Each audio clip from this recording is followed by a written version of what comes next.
The committee will come to order, and we will move to executive session. We meet today for the committee's consideration of Jamieson Greer to be the United States Trade Representative. However, we have a colleague who cannot attend today. Accordingly, members may make statements now, but the vote will be held off the Senate floor once a time is confirmed.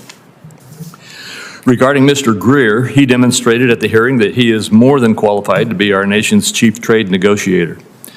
Mr. Greer thoughtfully responded to all of the questions posed to him then and in subsequent questions for the record. Based on his answers, conduct at the hearing, and in my meeting with him, I'm confident that Mr. Greer has the experience and determination to advocate successfully for American farmers, ranchers, workers, and manufacturers. Importantly, he was very clear that he is committed to reporting to and consulting with Congress. Accordingly, I intend to vote in favor of Mr. Greer's nomination. I strongly encourage my colleagues on both sides of the aisle to do the same. And with that, I recognize our ranking member, Senator Wyden. Thank you very much, Mr. Chairman. And Mr. Chairman, since the committee last met to consider this nomination, the Trump trade agenda has continued to be a swampy mess.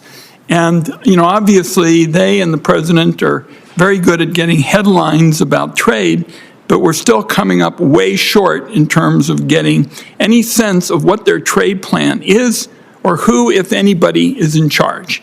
To sum up the first 3 weeks of Trump trade activity, no results, higher costs for American businesses and American families. Here's the evidence.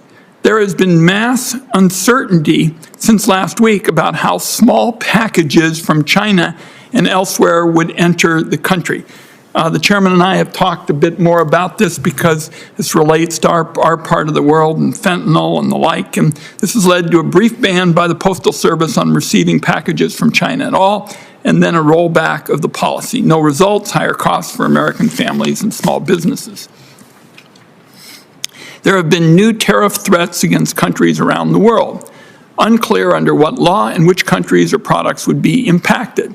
But if it's anything like the planned tariffs on Mexico and Canada, my view is that this proposal will once again clobber working Americans. No results, higher costs for American families and small businesses. Now, as of yesterday, President Trump has slapped new tariffs on steel and aluminum imports.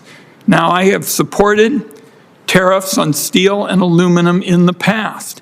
And I believe, pursuing this area in a thoughtful way may show that new tariffs are needed in the future to level the playing field for American manufacturing. Unfortunately, the Trump approach is not going to solve the biggest problem, which is China flooding the market with cheap steel, cheap aluminum, and eating up America's markets, driving down prices.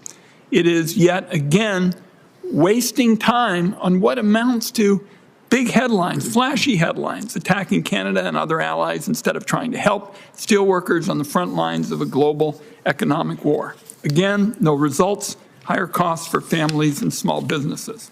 Now, as noted by the chairman, today the committee is going to vote on the nomination of Jamieson Greer to serve as U.S. Trade Representative.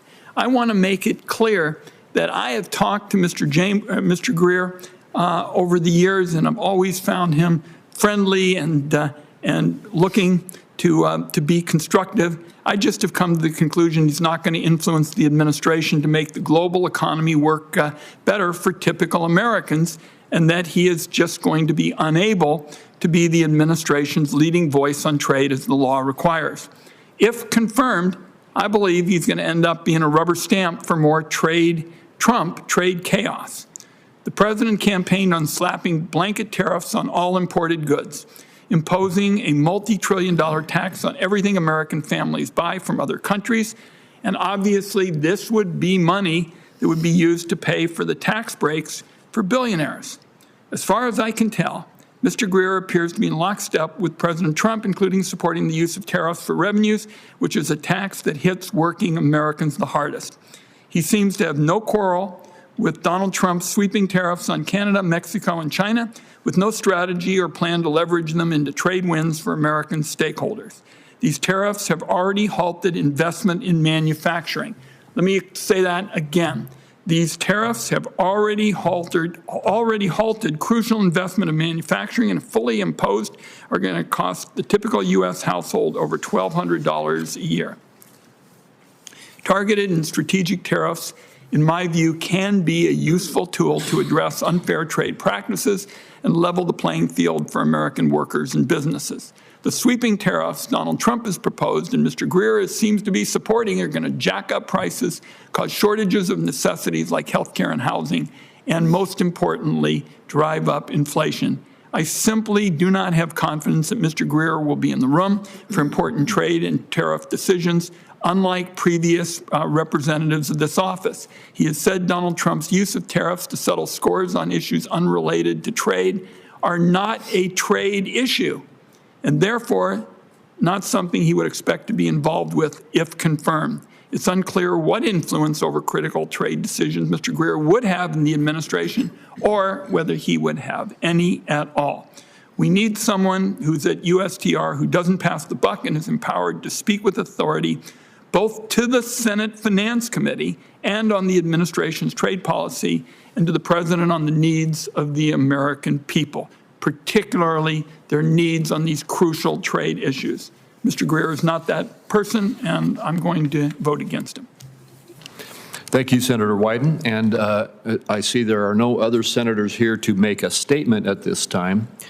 And so procedurally, unless there is an objection, the committee will recess and will reconvene to vote on the floor on the nomination at a time which is convenient.